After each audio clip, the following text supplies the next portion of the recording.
We would like to welcome our guest speaker, Lauren Kenworthy, PhD, Professor of Neurology, Pediatrics, and Psychiatry at the George Washington University School of Medicine, and Director of the Center for Autism Spectrum Disorders, and Associate Chief of the Neurology Division at Children's National Health System.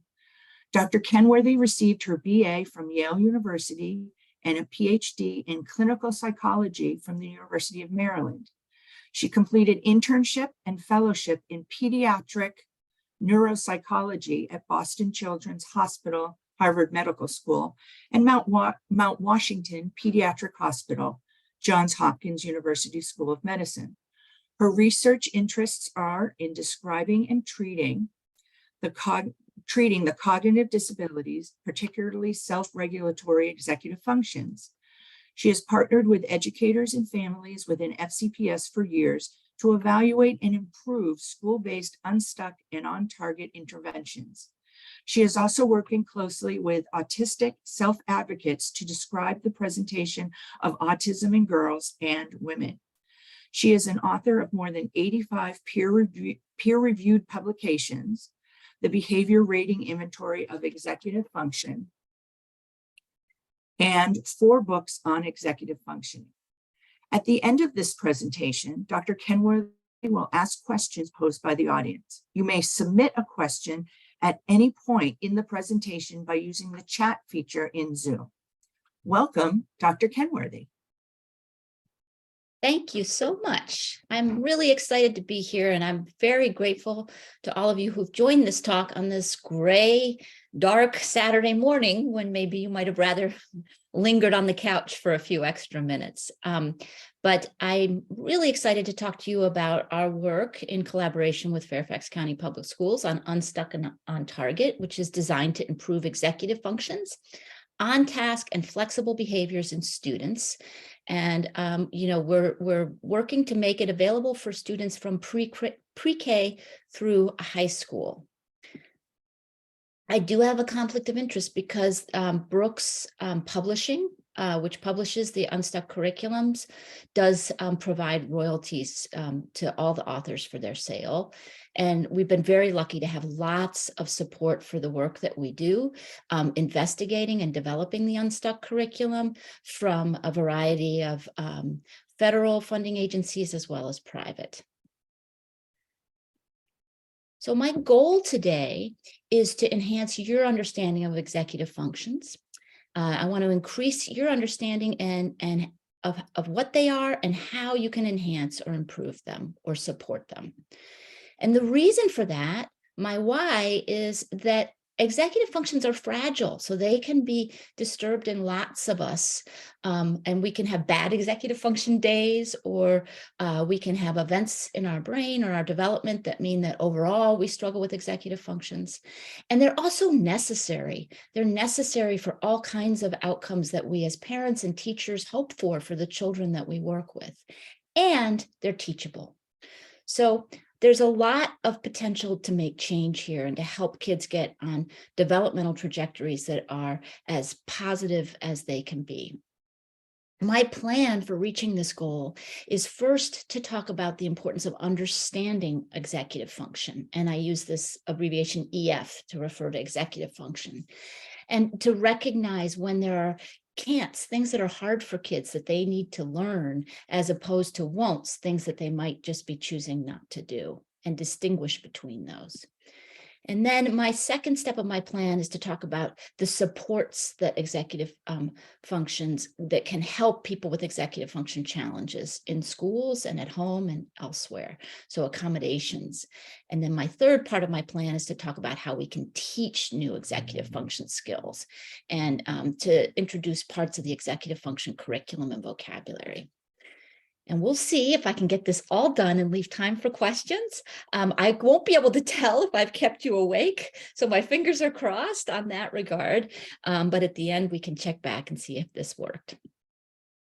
Okay, so let's talk a little bit about that why. Executive functions are fragile, necessary, and teachable. Executive functions are a brain-based set of abilities, and they live in the prefrontal subcortical circuitry of the brain. And it's what we call a distributive network. So there's neural matter throughout large parts of the brain that support executive functions. And what that means is that it's really easy to mess it up. You can mess it up if you don't have your coffee in the morning. You can mess it up if you haven't slept well, or you're anxious about a sick family member. We've all had bad executive function days. It also means that for kids who may have encountered any number of different adversities, from a traumatic event to learning disability, to living in low resource communities, all of these can result in challenges around executive functions. Now I'm going to make the point that they're necessary and teachable. And here I want to just introduce something from our high school version of Unstuck, when we're educating children and also teachers and parents about what executive function is. We introduce this wheel, and you can see that executive functions are a complex set of skills. It's not one thing that the brain does. The brain, in order to help us with our executive functions, the brain carries out a variety of functions. And these functions together are what enable us to efficiently carry out goal-directed behavior. They're not about IQ or like, can I understand a concept? They're about, can I take what I know and apply it? Can I show what I know? And also, can I process large chunks of incoming information effectively? Whether that's on the playground, when I'm being social with my peers, or when I'm in class listening to my teacher, or when my parents giving me some directions about a chore I need to complete. So for these executive functions, there's this rich variety of things that the brain is doing. It's inhibiting our impulses. It's helping us put the brakes on an activity that we shouldn't carry out, or a response that we shouldn't carry out. It's also helping us be flexible and shift from one activity to another, or one thought to another. And aligned with that is emotional control. And flexibility is strongly related to our ability to regulate our emotions and manage when we feel disappointed or contradicted or frustrated. And then there's a set of things that the brain does that's about regulating our thinking, whether we can hold information in working memory, keep track of something that we need to know in order to carry a task out. Really simple example, I give you a phone number, you need to go dial it into the phone in order to order the pizza that I want, right? You got to hold that number in mind. Self-monitoring, how am I doing? Is what I'm doing consistent with what the task is? Organizing and planning, bringing information in. These are all cognitive regulation. So executive functions are about how we regulate our thinking, how we regulate our behavior, and how we regulate our emotions. And here's a really simple example of an executive function task. If I say to my teenage son, I want you to go upstairs, grab your laundry, and bring down the book that we need to return to the library. That's pretty simple. A lot of kids can understand all of that language. But we can forget how complex that task is when we don't think through all of the components of the executive function challenge that it represents. So when I say, I want you to go up and do this and that, I'm putting a lot of load on working memory, right? They've got to keep track of, they need to get the laundry, they need to look into the library book, all of that they need to get and bring back down. They have to hold all that in mind. But in addition, they're probably doing something else when I tell them that. So now they need to shift from what they're doing quickly so that they can hear my direction and then hold it in mind and go up and get what they need. They might have an emotional response to that. Maybe they're watching TV or doing something that they really don't want to stop doing, and they feel interrupted, and then they have to regulate their feelings related to that. And they could have an impulsive response, right? Like, no, I'm not going to do that right now. They have to regulate their behavior in order to hear my directions and follow through with the task. They need to check their work. When they get upstairs, if they grab the laundry, they need to stop and think, do I have everything that I was supposed to bring downstairs? they need to do that variety of tasks in this very simple task. And so we just offer that as an example so that you can think about really the fact that these executive functions are fundamental to what look like simple tasks, and they can affect a child throughout their day, right? So you can have trouble following that simple direction your parent gave you, getting to school with the homework that you did in your backpack, or taking the homework out of your backpack and giving it to your teacher. These can seem like simple tasks that are really quite complex from the executive function perspective. As we get older, as our kids move into high school, then we talk about, studying for cumulative exams, writing longer essays. These are all things that are demanding a lot of executive functions. So I said that they are fragile, they're complex, and they're also really necessary. It turns out that executive functions relate to all kinds of things that we think of as adults as important for our children. Long ago, German neuropsychologist Hans Teuber said executive function is the curious dissociation between knowing and doing. So when your executive functions aren't working right, what happens is you can know things that you can't show. And when we do research, what we see is that relates to the fact that within autism, but also more broadly, executive functions relate to learning, they relate to social skills, they relate to psychopathology, they relate to whether or not you have more depression or anxiety. They create family stress, they drive a child's adaptive behavior and adult outcomes. They also, in all kids, relate to your socioeconomic status as you grow up, how much education you'll have, what kind of a job you'll hold down. And they drive school learning and achievement more strongly than IQ. So we tend to think about IQ as this big key piece, how smart are you? Well, you can be very smart and have trouble achieving and learning in school because of executive functions. So executive functions are fragile. They are really important. And we have made our sort of careers here at Children's National working on the premise that they are teachable. And so now we have what we call a spiraling executive function curriculum. So these components of this curriculum are in different states of development. So I'll explain that as I go along. The other thing I want to say is that when we started this work, we started with the elementary school version. And so that has the most evidence and research behind it. And we started focused on autism. But what we've done as we've moved forward is recognize that executive functions are what we call in the business a transdiagnostic challenge. It doesn't matter whether you have autism or ADHD or a traumatic brain injury, or you were low birth weight. All kinds of things can drive executive function problems. And what we found in one big study in Fairfax County Public Schools was teachers and parents are really good at knowing when their kids have executive function challenges. So we can say to a teacher, do you have kiddos that are struggling with flexibility, struggling with organization and planning? They know who those kids are, they can identify them, and they're appropriate for these curricula. So what we have is at the earliest stage of development is our preschool Unstuck. This is such a fun curriculum. We've got an Unstuck song, we have storybooks, we have activities. This is still being developed. So it's in trial in some preschools in the District of Columbia, but it's not available in any way outside of that trial yet, but we're hoping to get it out there soon. We have the elementary school version of Unstuck. And this is a picture of the elementary school curriculum. This is for teachers to deliver in school in small groups, kind of a social skills sort of a group, over 21 lessons. This has been around for a while. It's now in its second edition.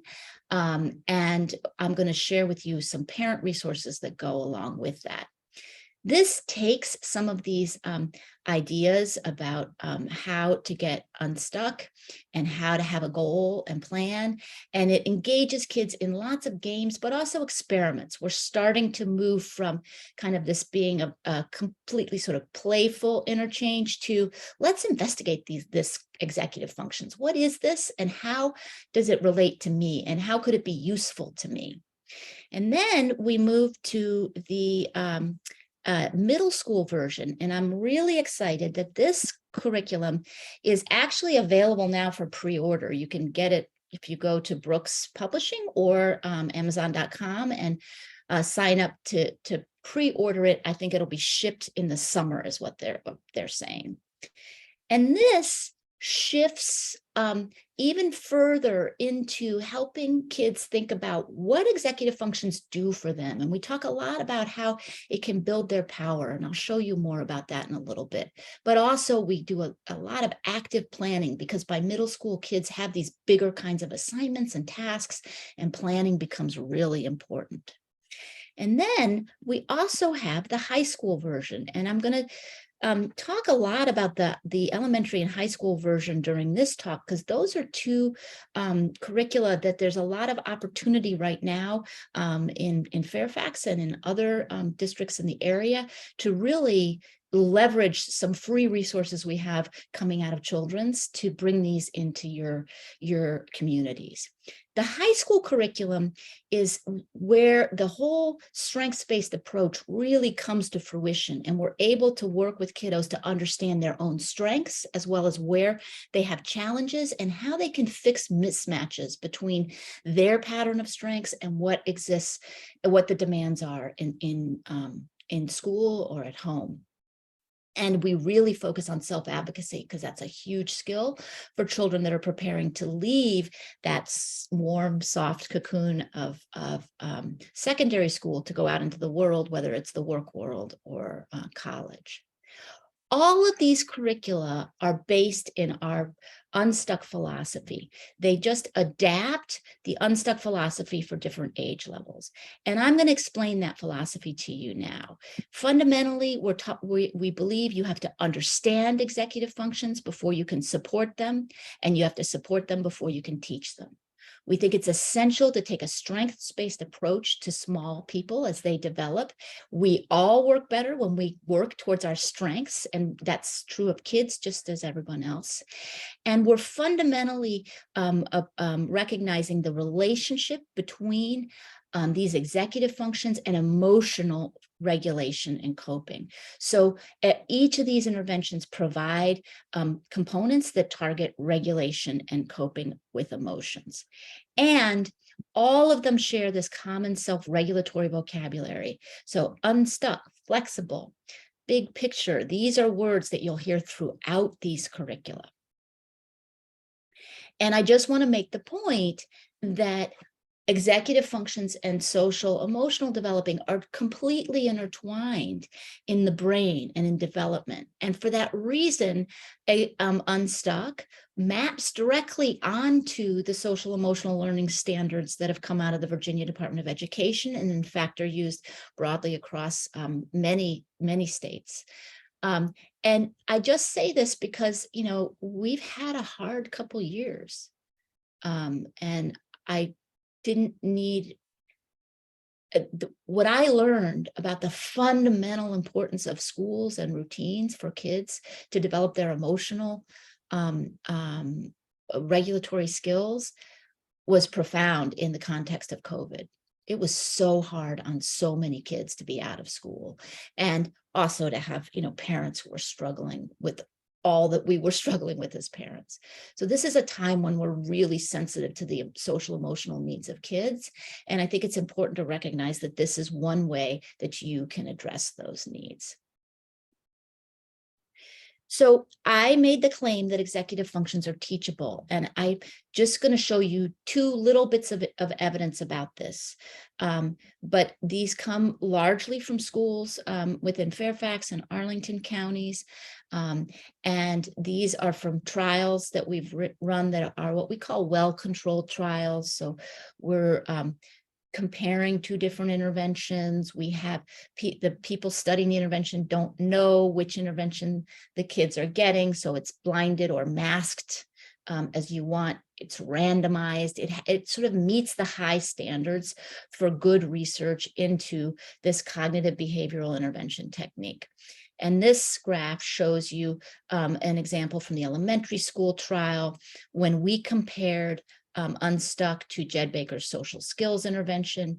Both sets of kids got randomly assigned either to social skills with Jed Baker or Unstuck.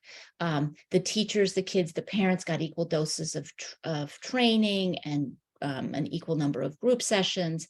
And at the end of the day, what we could see was that when our research assistants went into the mainstream classroom and just watched the kids in their regular classroom, that the kids with Unstuck, who got unstuck in these red bars, more of them improved on some key classroom behaviors that help kids to be more available for learning and that are important for their ability to participate in the classroom, whether it's reciprocity, whether it's following the rules, smoothly making transitions, avoiding getting stuck, avoiding negativity and participating.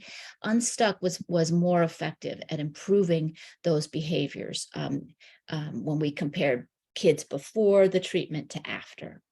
We have the same kind of data for the middle school trial, which was a small trial within Fairfax County Public Schools.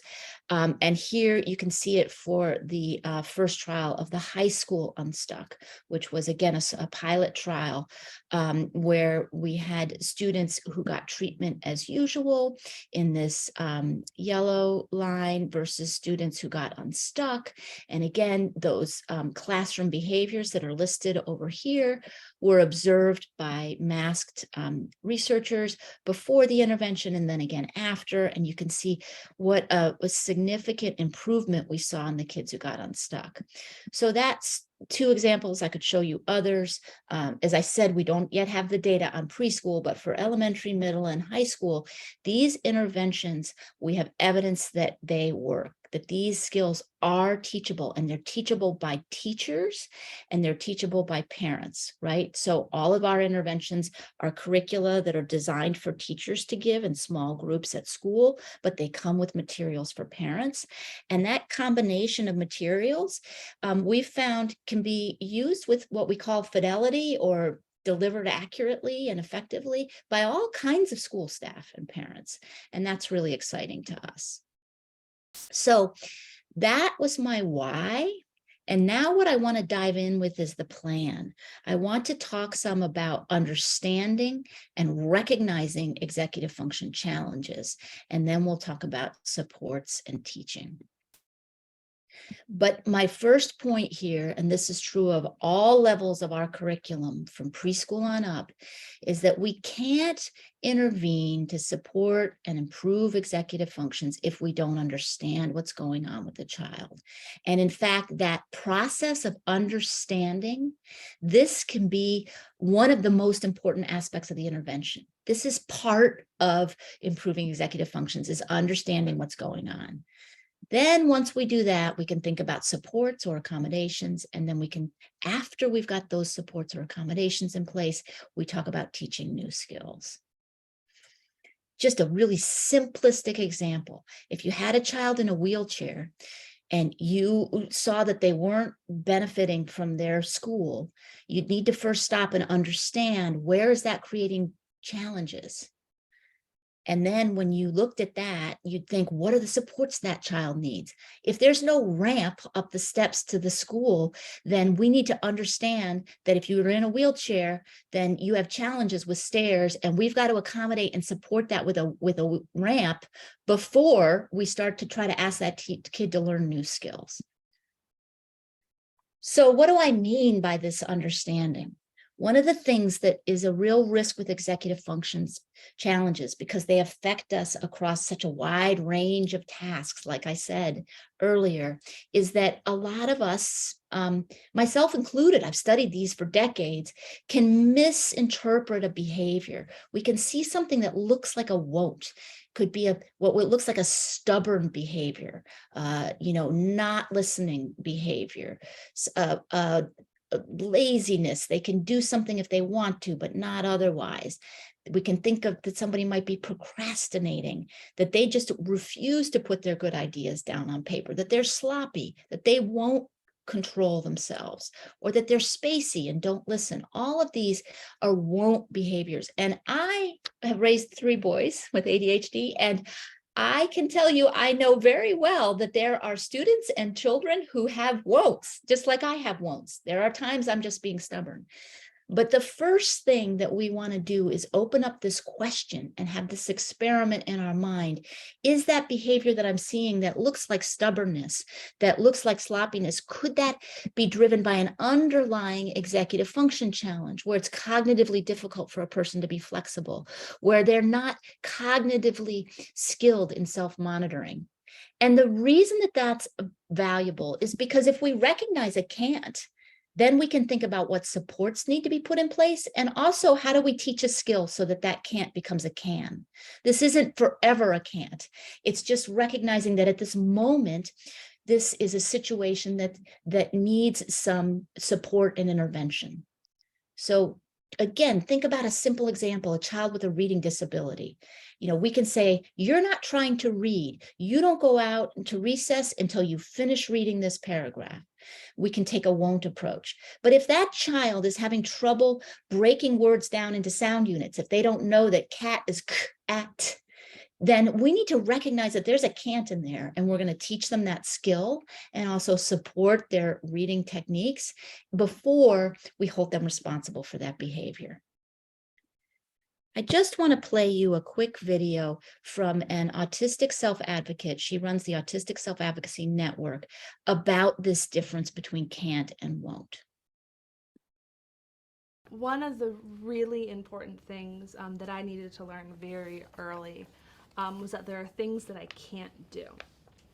And I think that a lot of times families are hesitant to say that because you don't want someone to limit themselves.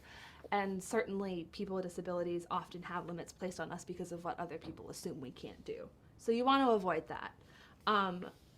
But if you don't know what you can't do, then what you end up with is this list of things that you won't do, or that you don't want to do, or that you try to do but they never quite work out.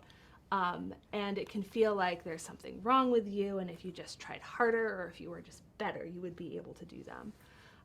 And when you know that you can't do something, it helps in a few different ways. First of all, it sort of clarifies that like this is a disability issue and this is part of your disability. It's not that you're lazy or unmotivated, it's that you actually have a really hard time with something that other people don't have a hard time with. And that's important to know because it doesn't go away if you pretend that that's not true. You're still gonna have a hard time with it. So you need to know that, and then once you know that there's a problem, you can come up with a solution. You can come up with a workaround. If you're not admitting.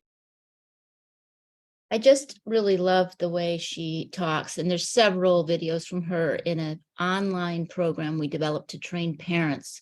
We call it Unstuck, and at the end I'll share how you can access it if you want to do online modules that introduce you to some of these executive function problems and also solutions.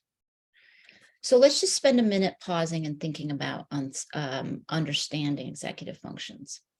And I want to first talk about flexibility. One big component of Unstuck addresses flexibility. And I want to say that flexibility is a very, very common problem for kids with autism. It's also present in flexibility challenges in about half of kids who have an ADHD diagnosis. We see it very often in kids with traumatic brain injuries. So it can appear in different settings for kids. But this child who had autism described it, I thought, beautifully. He considered himself to have Asperger's, and he said, Asperger's is like a vice on your brain. And each unexpected event is like another turn on the vice, and it just keeps building until you feel like you're going to explode. And sometimes when you explode, it comes out the wrong way. And what I think is so powerful about that is he's giving us a window into what it's like to have a cognitively inflexible brain in a world that's having unexpected events constantly. If you think about a school day or a regular, my home day, there's all kinds of things coming up. And for the inflexible brain, he's describing that as actually kind of physical torture. He's got a metal vise on his brain and it's getting tighter with each of those. And at another point in this conversation, he said, what it builds up to, and it makes your whole day uneasy, he said. And so that feeling, I think we've seen it in some kids where the stress of these flexibility demands is something that we want to really understand before we start diving in and saying, you got to switch, right? And we're going to talk about some of those supports that we can provide in a minute.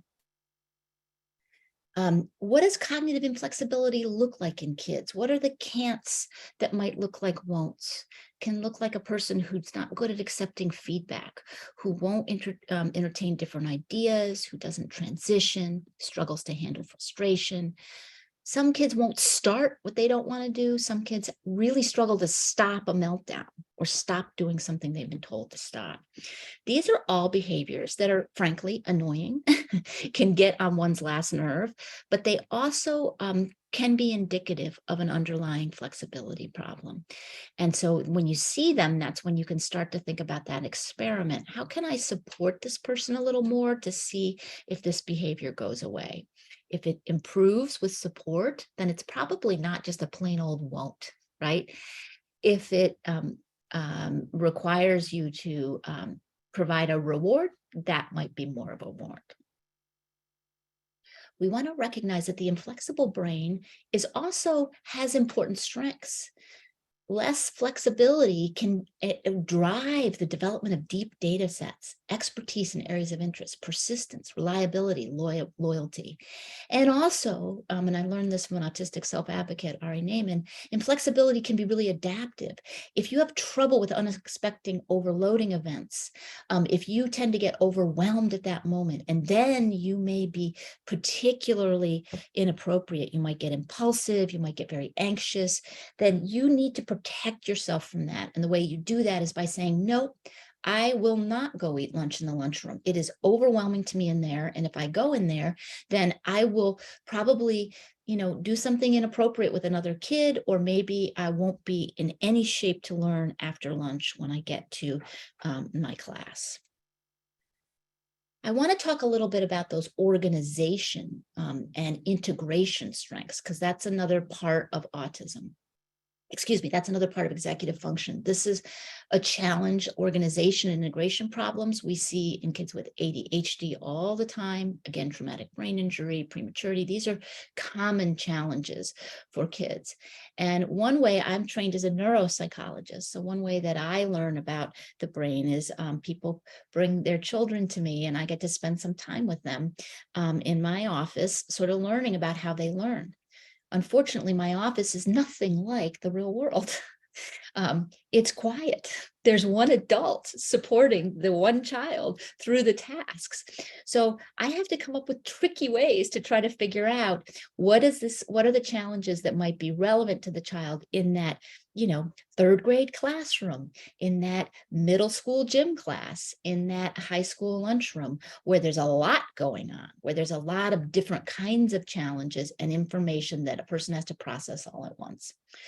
And with executive functions, when it's a new thing, that's also always harder on the executive functions. So I show kids this new, unfamiliar, complicated figure. There's a lot going on here. They haven't seen it before, and I ask them to copy it. So a lot of integration demand here. And I want you just to pause and think about where you might start if I asked you to copy this. And unfortunately, because I can't see any of you or really chat until the end, I'm going to kind of dive in on that as you're thinking about that and tell you that the most effective way to handle a whole lot of information like this is to step back and see the big picture, right? This is a time when you might want to focus on this base rectangle, maybe this big X, maybe this cross in the middle before you go filling in details. So when I gave this to a guy who had superior intelligence, he was a math whiz, and I'm so happy to tell you I got to watch this boy grow up, and he now has a PhD in math. But when he came to me, he was in second grade and he was on his teacher's last nerve because he would not write. So I was tasked with trying to figure out why. And when I asked him to copy this is what he did. And the first thing I want you to recognize is this is a pretty darn good copy. He's got a lot of complex components here. But then I want you to ask, well, what are these colors about? These colors are about the process by which he integrated that information, because they show you the order in which he did the task. He started over here with the green, then he went to the blue, and then he went to the black and the yellow and the red. And what I think is really important about this is it shows you that he didn't take that big picture approach to complex information. In fact, look at this little diamond here. Most of us probably didn't even perceive that, not diamond, triangle, this little triangle as a distinct component of this figure, right? It just came along with everything else. What I thought of as the X, he's got as 6 different lines. So suddenly, I'm not only thinking he did a pretty good job, I'm actually really impressed with the fact that he could pull this together on this piece of paper by doing it in this very detail-oriented, part-oriented approach. The problem for him was when I took the figure away and said, now copy what you remember or write down what you remember, he didn't have very much there. And we talk about kids who we don't think are learning from their mistakes or are integrating information from one day to the next. And what I want you to think about is if you have a highly part-oriented approach to complex information, you are at a disadvantage in situations where you get hit with a lot of information at once. Your processing will be very detail-focused, and that will leave you with difficulty holding on to the information that you might need. And when I could bring this back to his teacher, along with the fact that he had fine motor challenges, and we could talk about supporting his writing by getting him on a computer and supporting his organization by giving a really tight rubric that he could practice repetitively, he was able to do much better in that setting. And as I said, has grown up to be a professor and also a really strong advocate. So in the case of organization and integration deficits, we're talking about kids where their disorganized language, their literal language, where their need for structure, their tendency to get stuck on details, these may be the kinds of behaviors that flag for us that they may be struggling with an underlying organization challenge. They may also struggle with drawing meaning from assignments and not looking like they never have big picture goals. These may be areas where they need more structure and more support. Again, this style can come with strengths as well. Patience for details, respect for rules. One thing that we want to do when we recognize that somebody processes in this more piecemeal or detail-focused fashion is to support them by giving them material in checklists, in recipes, in routines, broken down step by step, providing logical, sequential kind of tasks, computer-based work. These are areas where we can play to the strengths of this style. I want to finish in terms of understanding some of these aspects of executive function by talking about planning and working memory problems. And for these kiddos, we're talking about kids who seem like they don't follow directions, they don't work independently. They're frequently off task. They're saying one thing, they're doing another. They're struggling with time management. These are challenges that can stem from difficulty holding in mind what the task is and tracking the steps that they need to follow to get to the goal. So if you're struggling with cognitive regulation, planning, working memory, then keeping track of what the goal is, what the steps are to get there, can be a real challenge. So even though you understand the task, you don't look like you're completing it effectively. And in this case, we want to think about what the supports would be that we could provide to that person. And that's what I want to dive in on now. I want to talk about some of the supports that we put in place. And basically what I'm asking you to do is be aware of the possibility of underlying executive function challenges, and then be willing to carry out an experiment where you provide some supports.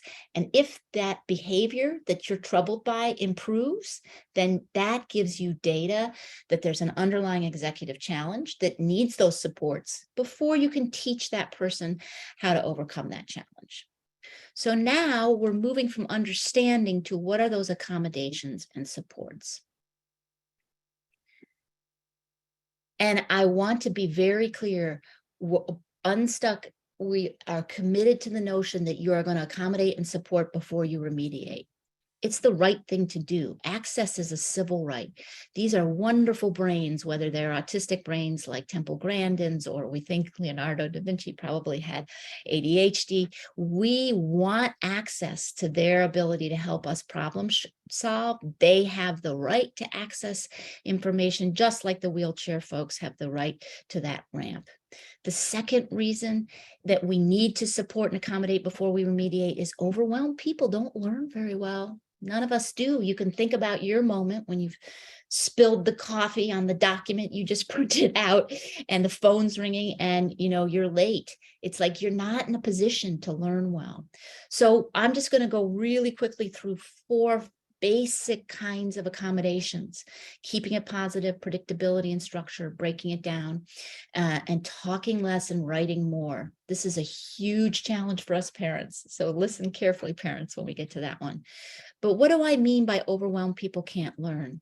One of the things that we do in our online training for teachers is we sort of introduce this concept that there is a stress level, and it varies with time. You can have a child, and we're talking here about Carter. Before lunch, his stress level is low. He's really ready to learn. He's in good shape, but lunch is noisy and it overloads him. And his tension rises, his stress level increases. And when he gets to class, his teacher doesn't understand why he's looking so spacey and not responding. And she scolds him. And then his stress level peaks and he's overwhelmed or overloaded. And once he's in that state, we see increased anxiety, impulsivity, meltdowns. We see decreased problem solving, listening, flexibility. These are times when children can't learn. They're not available to us. And sometimes kids take a long time to recover. And so when we avoid overload, what we're doing is we're avoiding this whole long period when a child is unavailable to us for learning, right? We're wanting to think back here at that lunch break. What were the supports we could have put in place so this never happened, right? And one of the additional costs of overwhelm is, as kids get overwhelmed, the adults in their lives get overwhelmed too.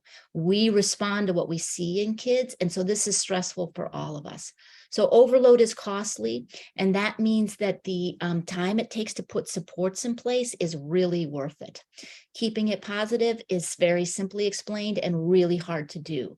Providing 4 praises to every correction. Mark on one hand when you praise a kid, and on another when you give a correction. You want 4 of these to 1 of those. The praise has to be specific and true. Sam, I love how you sat down and got to work. Sue, you came in and you helped me unload the groceries, and that was really helpful. Thank you. Right? Those are specific praise, and that's the most powerful thing. The strongest evidence base we have in psychology for how we change behavior is by telling people what they are doing right. It works with your child. I will tell you it will also work with your mother-in-law, with your spouse. We use this technique with dogs. This is a universal principle that a lot of us lose sight of because it's hard and it takes practice, but it's a huge support for a neurodiverse brain to know when it's doing things in a way that is working well. When we think about those inflexibility risks, that difficulty with violation of expectations, the kinds of accommodations and supports that will help avoid overload are providing written schedules, routines, predicting a change in advance. In 5 minutes, we are going to do this. In 1 minute, we're going to do this. You can even have a colorful countdown clock if a child is younger and needs more supports.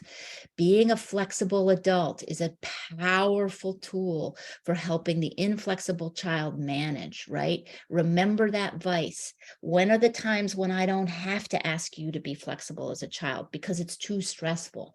When are the times when I can say, you know what, I can be flexible. We can go to the park first before we go to the grocery store. And you can label that out loud. Another component to think about are those disorganization risks, right? For the child who isn't showing what they know. How can I provide them more external structure? Closed format or multiple choice tests can be huge, a writing rubric. Any kind of study guide can be helpful, but the more specific, the better. Also for kids who are not as organized, kind of they're missing sight of the big picture. This was a parent said recently, my son lost his backpack. He called 911, right? Helping that child step back and see what's the big picture for the little kids. Margaret Wise Brown's The Important Things book, right? What's the big goal that we have here? Let's get a checklist so we can see how to break it down into pieces. This is from our book that's published by Brooks, that's specifically for parents and teachers, just in how they can provide these kinds of supports in the classroom and at home, called Solving Executive Function Challenges. And it puts together the idea that you can break something down into steps, but also that you can make it visual. So we think whiteboards are magic. You have a child whose behavior is not what you want it to be. In this case, your child hit John to take a book that he wanted. You can map out for them visually what happened there. John had that book you wanted. You hit him and took it. Then you missed TV. Was that what you wanted? So we can kind of show them step by step, this is what happened in this interchange. And then we can help them step by step create a repair, a solution, something they could try the next time. And this, I need to pause here and say, this is one example of the key support that you need to think about, which is when a kid is upset, when a kid is starting to get overwhelmed, we need to stop talking. Talk less, write more, get out a whiteboard, make a picture, give a pause.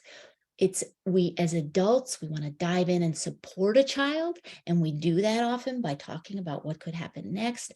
But in fact, that's going to be really much more stressful for a lot of kids with executive function. Backing off, letting them see us work through a problem can be much more effective. So I want to take a few minutes now. If you have some key supports in place, and I just gave you some examples of those, each child will need their own unique set of supports. But then you can think about, how can I teach? What can I do to give my child, we can say the supports are Ben Franklin's, an apple a day keeps the doctor away, right? Sort of, what can we do? Prevention is, what is it? An ounce of prevention is a pound of cure, right? That's supports. We're preventing problems. But teaching, that's the give a man a fish, he eats for a day. Teach a man to fish, he'll eat for a lifetime, right? We want our kids to develop these skills as well. And so once we've got a good understanding and good supports, then we move to teaching. And here I'm going to focus more on the elementary and the high school versions of Unstuck, because as I said, there's opportunities for you guys to access these resources that are very timely right now. But the middle school, which comes in the middle, is very similar and has components of both of these. And I'll give you a couple teasers for what the preschool looks like. All of these interventions are designed to be done in school settings. They're designed to be done in small pull-out groups. In the case of the elementary school, that's 21 lessons. They're about 30 minutes long. They have activities. They're led by any type of educator. They're also done in clinics around the area and the country, in fact.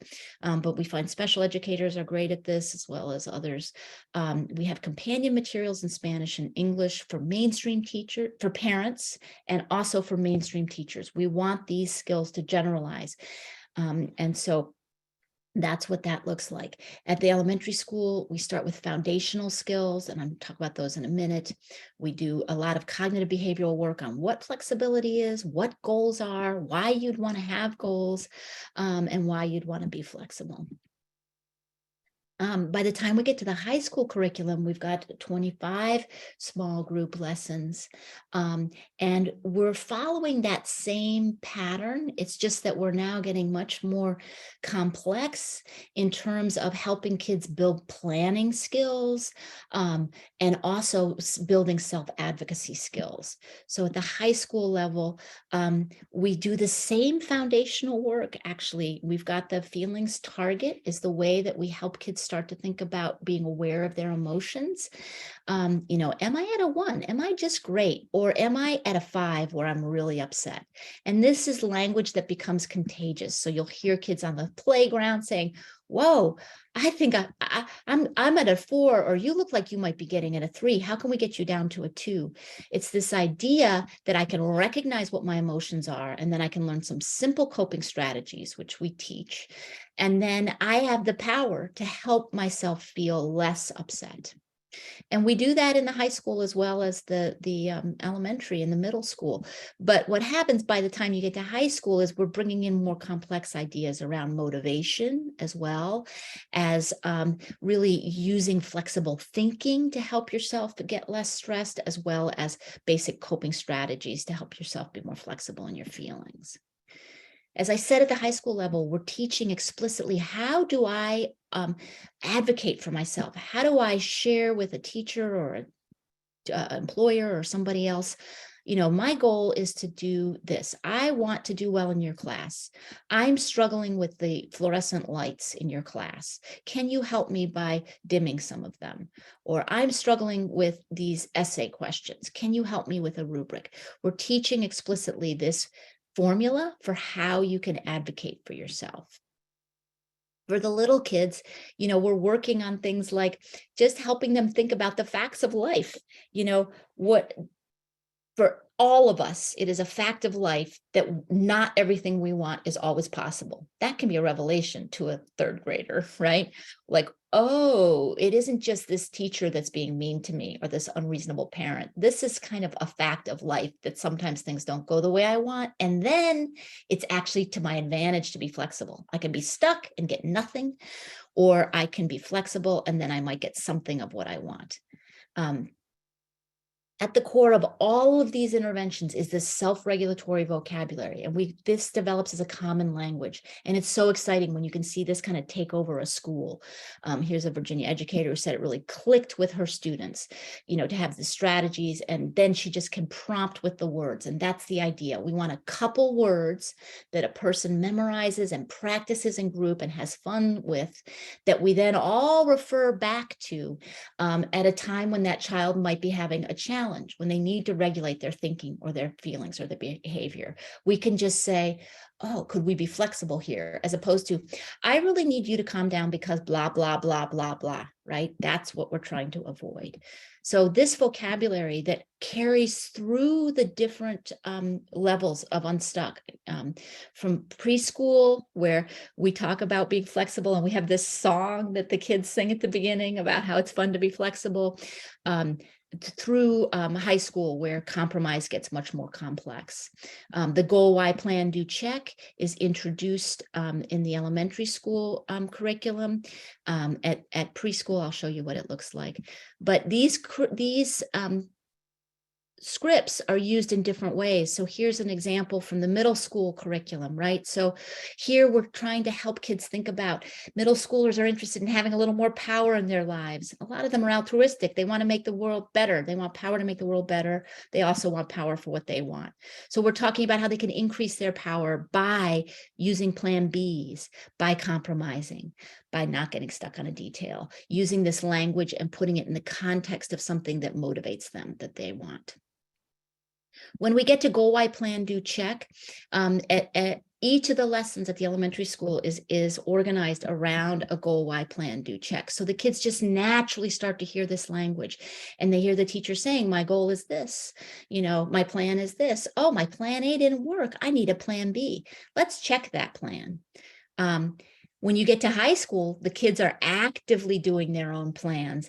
And we've made this, again, over here on the right, each lesson is organized around a goal, why, plan, a plan B, and check.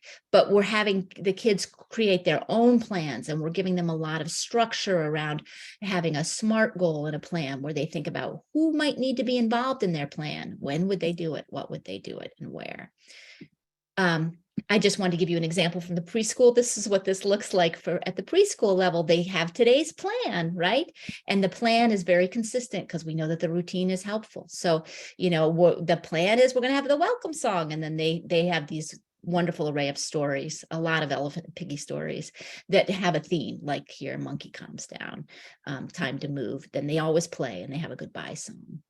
So I just want you to hear a little bit of a father talking about the vocabulary, because the whole power of this intervention is when all the adults in a child's life start to use some of this language to demonstrate, live aloud, show the kid that they use this vocabulary to regulate their own feelings. And my wife asked me for the keys, and she was going to send Tori out to the car. And the only thing I could think of, do not lock the keys in the car. You know, I'm saying to myself, oh, we don't lock the keys in the car. Well, came back in, keys were locked in the car.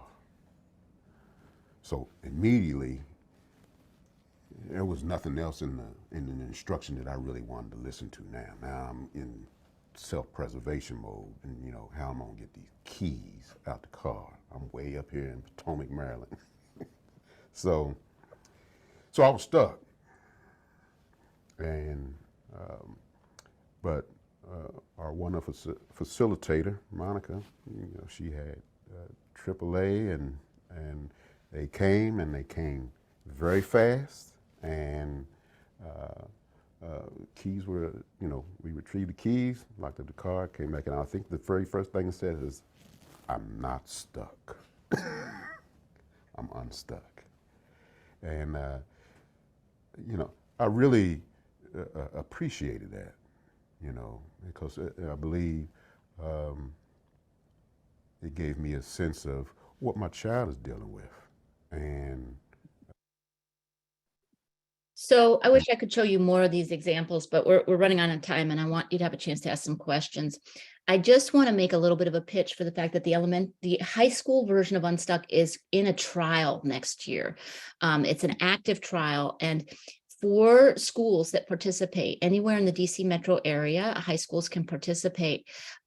We at Children's provide all the materials to run the intervention, and everything is created in PowerPoints as well as in a manual. There's materials for families as well as for the teacher. It's a very flexible implementation challenge model. So far in our first trial in primarily Fairfax County, we got strong praise even from teens. I was really impressed with this. 88% said they'd recommend the group. You know, when a kid says, I'm more effective at expressing my needs and ideas, I know how to manage my time better, that's just a huge win from our perspective. Parents were positive about this as well, in terms of their child being better at planning, shifting, needing less help.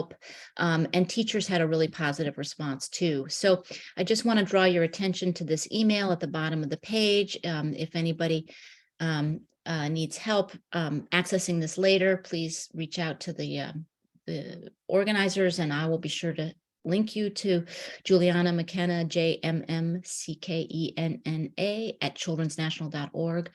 She can link you into the materials if you would like to consider your high school participating in this trial next year. We also have free Unstuck resources that I'm really excited about that PCORI funded us to develop. We have 15 3 to 5 minute videos. 5 of the videos are already in Spanish. We're translating the rest. These are for parents, but they could also be for aides, new educators, just to learn these basic principles of Unstuck. We also right now can provide free teacher training modules for Unstuck online. And these modules take teachers through how to run a group. They have examples of teachers running groups, as well as lots of other resources. We found educators felt more confident in running the training after the training. They were generally very positive in our initial trial. So please go to our website. It is up here, Unstuck and On Target. You got to do the whole thing.com. It will lead you to all these free resources. It'll also give you links to the resources that are not free. It'll link you to Unstuck on Target, where that teacher training that you saw the parent training that you saw some videos from is, as well as the books. We really want to get this information out there, and so we would love you to join that community. sharing our materials. And I'm going to stop there just to leave a few minutes for questions. Okay, thank you, Dr. Kenworthy.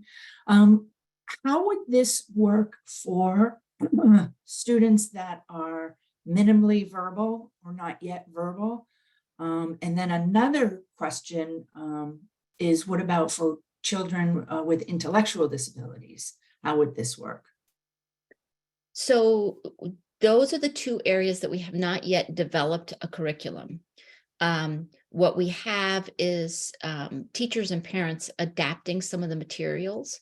And I will say the use of, a term like, let's be flexible, it's very powerful for the 3-year-olds. And so if you have, a mental capacity and are using a word like that, regardless of your age, that could be helpful. We want to develop that curriculum. We just haven't done so yet. For nonverbal kiddos, I think this is a lot. There's language in this. I don't know that it's right now ready for the nonverbal kids, which I'm sorry about. We're working as fast as we can. These take time.